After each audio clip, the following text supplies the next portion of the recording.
Hello and welcome back to SGGT. Today, myself, James and our hitter Aaron are going to have a mid-season review of the Callaway Elite Driver. So far it's been a great seller for us and really working well. So we're going to have a wee look at why it works so well and who each head might work for. James, what head have we got to start with here? So we've got the Callaway Elite. This is the core model, 9 degrees aloft. And we've got it set on standard neutral with a heavy weight at the back of the head there as well. Okay. Right in the middle. Let's have a go. In the middle. Let's as neutral as it gets. This is dead neutral. Shaft wise, Ventus Black 5X. I You've play got your this. usual. This is Yeah. my gamer, so it's good to have a frame of reference. Right, let's have a whack. How does it look behind the ball, Aaron? Nice, to be fair. Yeah, it's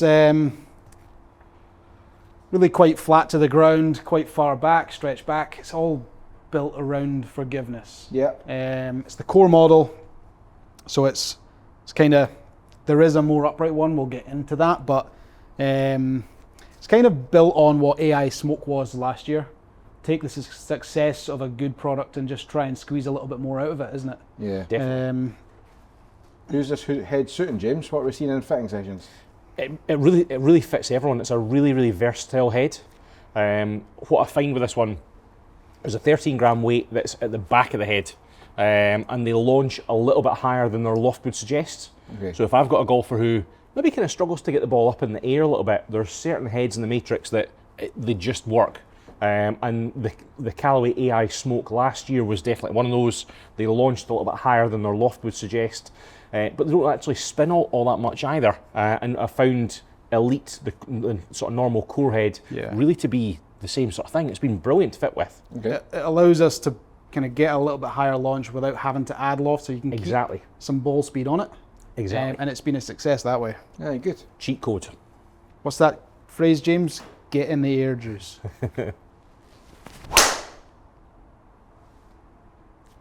That is a terrible strike, but that's gone straight-ish. Just doesn't really matter, does it? It's done all right, isn't it?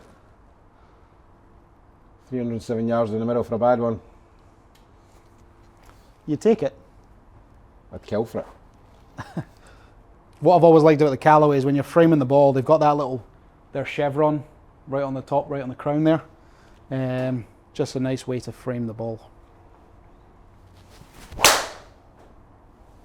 Good shot. So Callaway have had the same sort of neck adapter for years and years and years now. It's a formula that very much works. So we can go down by 1, up by 1 and up by 2 degrees, and you can have it on a neutral lie angle setting or a little bit more upright lie angle setting. So as a fitter, it just gives us lots of extra tools to go and play with. Yeah. That you can really dial that driver in.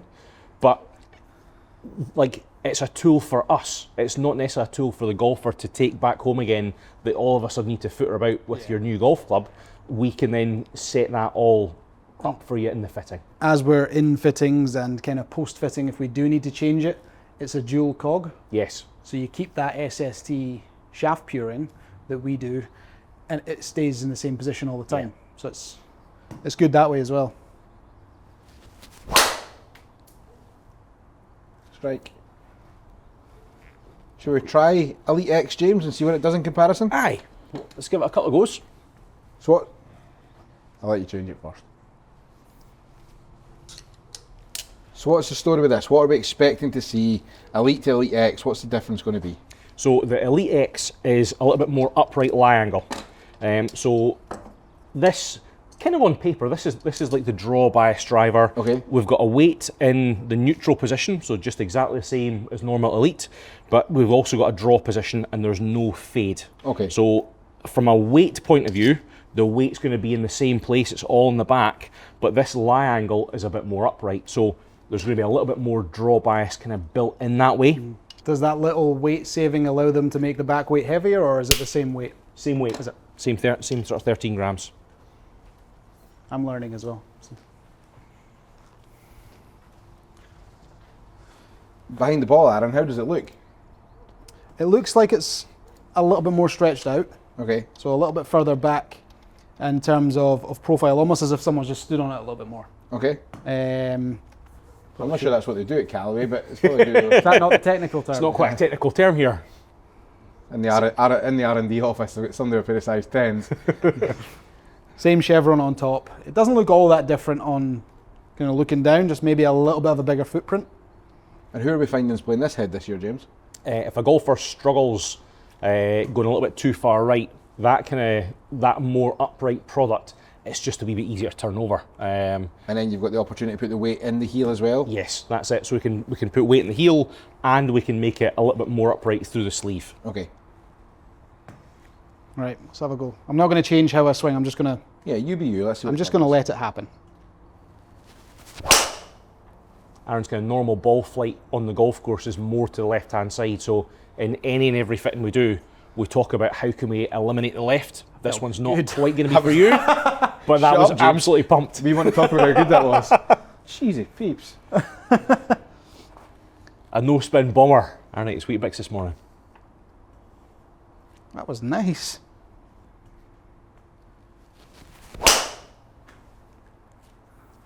Sounded solid. I tell you what, Actually, really impressive. still remarkably quick, isn't it? See, when There's no. typically when you're moving that weight back, you're going to sacrifice a little bit of ball speed. Ball speed's as high, if not higher. That's more efficient, isn't it? Yeah, it's really good. That's interesting. I'm impressed with this. I'm going to give it one more. Maybe launches and spins a hair high, but other than that, like, it's really, really good. Oh, Talk to a minute. yeah, one. that flipped on me. Okay. Do you feel like the previous two you've had to subconsciously try and hold it up in a wee bit? Potentially, but they were really good flights. Yeah. That one I maybe just kind of freed it up a little bit more, let it happen a little bit more. Okay. And then my own tendencies of kind of Left. compounded that issue. Yeah. I mean, Right. it feels as good though. So James, triple diamond. What are we likely to see here? So the triple diamond is a little bit flatter in terms of lie angle. There's no fade weight as such, but because this is the polar opposite end of the Elite X, we'd expect this ball flight maybe to have a little bit more right initial bias. Okay. There's two weights in the head. So Callaway have had like a sub-zero head for really quite a long time. That's evolved into triple diamond. So we have a heavier weight at the back in this driver, it's 9 grams, and we've got a little bit lighter weight at the front, which is 4 grams. So if we want slightly less spin, we can move that heavier weight further forward. There almost looks like quite a lot of bulge and roll, I always feel when I look at this triple diamond driver. Yeah. And that it looks like we're not going to call it twist face, it's a tailor-made thing, but it looks like when you put it down behind the ball, especially in the toe, it looks like there's so much loft. It gives off the impression it sits really open. Yeah. And I think when you actually measure the loft, there's quite a lot of loft high in the toe, which that one that typically you might get a snap hook from, it almost guards against it. Yeah. As I say, it's not twist face, that's a tailor-made thing, but it definitely gives off that impression that there's been some thought went into it that way. Yeah. When we got these heads at the beginning of the season, you could have mentioned in a previous video that you saw some kind of hidden technology, or you saw that kind of extra loft over in the toe, but Callaway have been a wee bit tight-lipped about this. It's technology that's kind of gone under the radar. Yeah, I quite like personally looking at a driver with no loft, and it gives me the impression that I'm going to try and hit up on it a little bit more and help it in the air. Whereas the Callaway, for me personally, I think that looks like it's got quite a lot of loft on it. For somebody with your delivery, Aaron, I think this could be amazing. Should we have a hit? Go for it, pal. It does look sexy. There's a different visual in this crown, isn't Yeah. there? It's more that it's your gloss crown, obviously. They've taken my wee chevron away, but it looks. You prefer gloss or matte? I prefer gloss. Likewise. James? Yeah. Gloss. I prefer gloss. I'm glad they've done it with this almost as a little separation between the two models. They used to have it 3 years models. ago. I think it was XR16 or XR, and there was like an XR Tour that was like a gloss head. It was the pro head, yeah. So I think there was an XR Pro, and then there was like I don't know what they called it back in the day, and it was the nicest head I think we've ever done. It looked amazing. Really. Smaller profile. I know what you mean with that, a little bit more loft on the toe. This is a 9 degree. We've measured this as 8.8, so it's really, really close, but it definitely looks like there's a little bit more than that on it. It's maybe worth after this getting James to go and measure this and see what it is. I know we get 8.8 through the middle and where you're going to hit from. Yeah. But it'd be interesting to actually just get a loft on the toe and see what the difference is.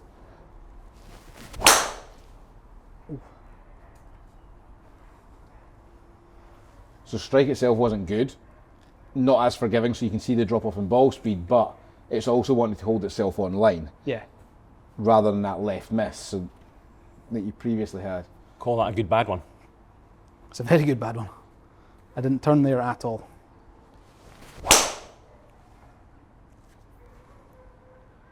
Sounded solid. Yeah, it was nice. It's a noticeably straighter start line. What's really interesting is how close the spin rates are between the three of them. Like, I thought they would have been further apart than they are.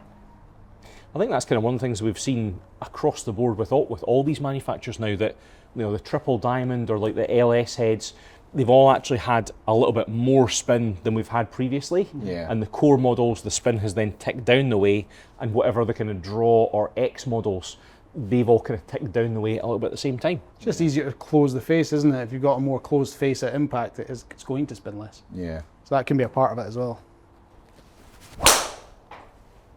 That sounded amazing. Yeah, that was that nice, was pure. yeah. I know you've turned it over a fraction, but that sounded so good. Yeah. Where is the weight in this, James? I know there's... Heavyweights at the back of the head. So this is in the neutral setting. Should we flip those weights round, Darren, and see if how much spin we can kill? See what that does. Can we make it low spinning? Let's do it. Trackman lost spin on that last one there. It was certainly a good hit. Ball speed pushing that 170 number. One of the things that we can play about with here as well, SGGT, is hot melt. So hot melt is like a glue material for the viewers at home that we can inject into the head. So if we want a very specific amount of weight in the heel or a little bit more in the toe for a bit more draw bias or a bit more fade bias, we've got opportunity to go and do that, and we can test that by using like lead tape. So you'd never know it was under the hood, but it means that we can just dig in a little bit more. So for that golfer, for maybe in the triple diamond, and we just want an anti-left driver, we can then load a little bit more weight toe side. Now there's no weights in there that could happen, but because we do all the building in-house, we can make that happen internally. It's just another little string to pull, isn't it? Just more tools and toolbox. So this is 9 grams further forward, and let's see if this changes spin for you.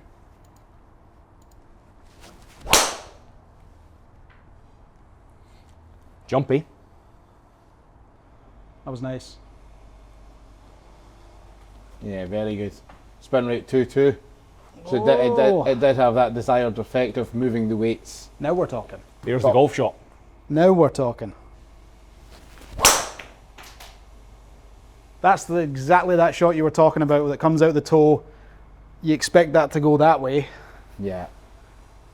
And I might actually catch a fairway with that. 2.5 spin, 15 a bit launch. So the launches went up on the basis that there's more loft in that toe, and so that because the launches went up, it's not, the spins kind of stayed higher because there's more loft in there. Yeah. It's not dived out the sky. That shot's almost more impressive than the previous one, which I hit well. And as I say, it's not something that they've marketed. Yeah. But it 100% does it.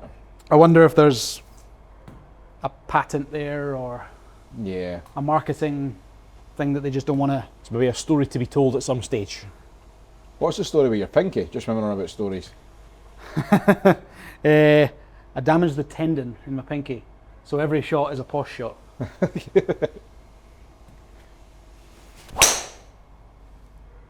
Off the bottom? Yeah. But again, that's still. You're maybe not going to seek it out, but.